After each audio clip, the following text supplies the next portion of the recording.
Alright folks, so I'm coming back to the topic of immigration. And once again, get ready for the hard pill of truth. A lot of people out there are saying that why don't we just tax the rich? Well, look at this chart. Let's be real here. What do you mean by tax the rich? This is according to a Statistics Canada. The top 20% of income earners in Canada, 44.6% of their income goes straight to federal taxes. 44.6%. Not just that. In terms of the total contribution to Canada's tax bracket as a whole for the entire workforce, the top 20% contribute 61.4% of the total taxes. Okay, so what the hell do you even mean by tax the rich? The top 20% is paying for 61.4% of the taxes already. And do you guys really think it's that simple? Let me give you an example. Look at the United States. In California, the state has completely gone to shit. They keep saying tax the rich, tax the rich. So what does a billionaire Elon Musk do, right? California keeps saying tax the rich. He takes all of his wealth and he goes to Texas where they tax him way less. I'll give you another example. Look at Klaus Schwab. California keeps saying tax the rich. So he packs up his bags and leaves California. That's why California is completely going to shit. Look at what happened to Ben Shapiro. He's filthy rich, right? He co-founded the Daily Wire with Jeremy Boring and Caleb Robinson. So Ben Shapiro used to live in California, and California keeps saying tax the rich, tax the rich. He moves to Florida, pays way less taxes. The Daily Wire used to be based in California. They keep saying tax the rich. Guess what? Daily Wire packs up their bags and moves to Nashville, Tennessee, where they pay zero taxes. All you're doing when you say tax the rich is that you're basically encouraging all the millionaires and the billionaires to leave that region. And what happens when all the rich people leave? All of the tax burden is going to fall onto the middle class and people who live below the poverty line. That's what's going to happen. That is exactly what happened to California. That's what happened to Washington. That's what happened to Oregon. So taxing the rich, that is 100% bullshit. Those politicians are lying their faces off to you. They don't give a shit about you. And now let's look at the opposite side of the spectrum. This is what I mean when the immigration in Canada has to get shut down. Once again, Statistics Canada, right? The bottom 20% of income earners in Canada, only 5.2% of your income goes to federal taxes. And in terms of the total tax pool from all income earners in Canada, so the bottom 20% of income earners, you only contribute 0.8% to the total tax pool. So you're not actually doing shit.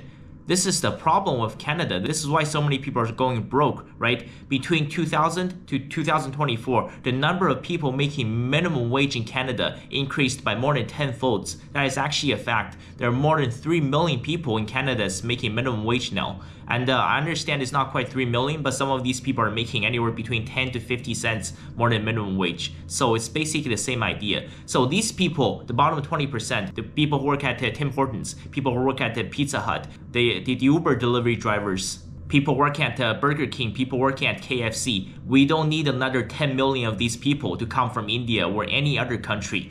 This is 100% nonsense because they're not actually contributing to our economy at all. They're not contributing to our GDP. They're not helping anybody. All they've done is that they've turned our housing crisis into a complete nightmare, and our healthcare system is also on the verge of collapsing.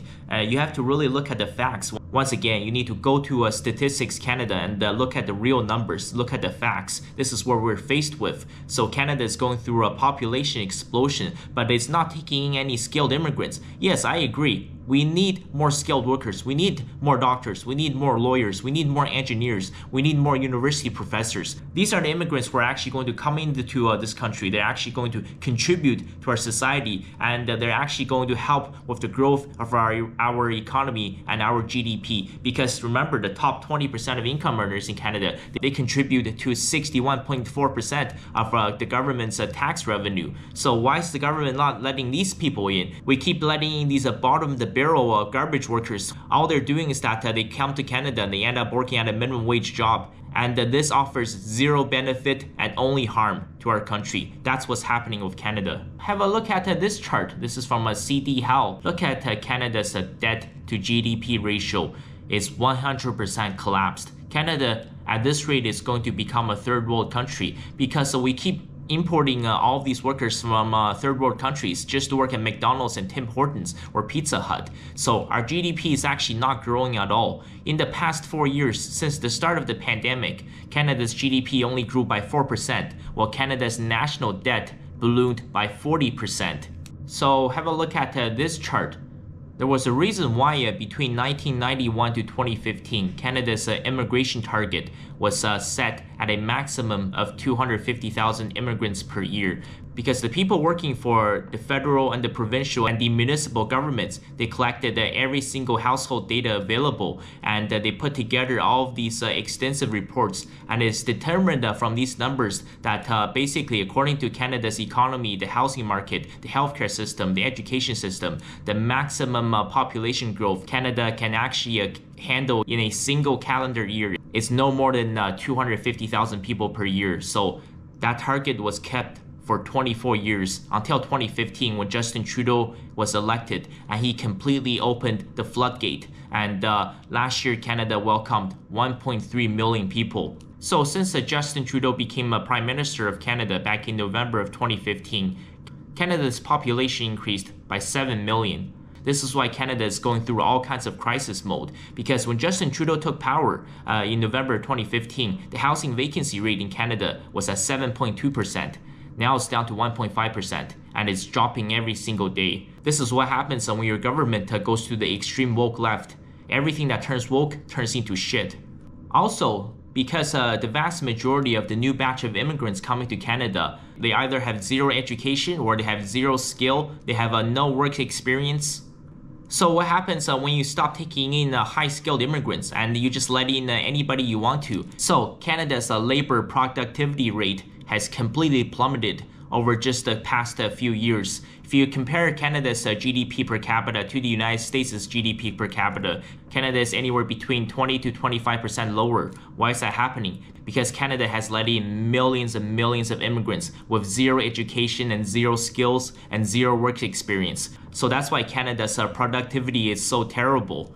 It's because there's no vetting system for the immigration. Justin Trudeau wants to welcome the entire world to Canada. And yes, at this rate, I'm not even making this up. This is from the government website, Statistics Canada once again. They released this report. If Canada continues down this path by letting in millions and millions of unvetted immigrants, of low-skilled immigrants, people with zero work experience, people with zero working skills, by 2060, amongst all OECD countries, Canada will have the lowest labor productivity rate in the world. Remember, Statistics Canada, they produced this report. We're about to have the lowest labor productivity rate in the world by 2060. This is why the immigration system has completely failed Canada. So look at this. This is the taxes being paid as a percentage of the country's GDP. So this compares Canada to all other OECD countries. Look at how high Canada is.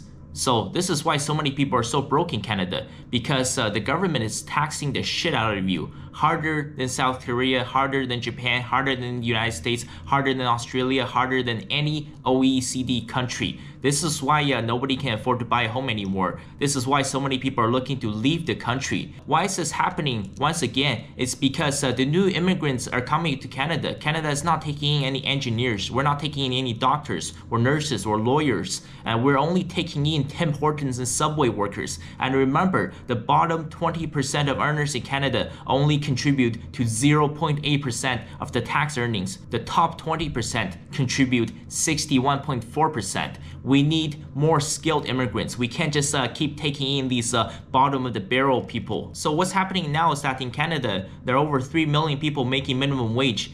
And these people contribute nothing to our GDP. They contribute nothing to the federal tax revenue. So this means that everybody else that's not part of that bottom 20% will end up getting taxed more. So this is why everybody's so broke. So if you're wondering, is there any solution to this?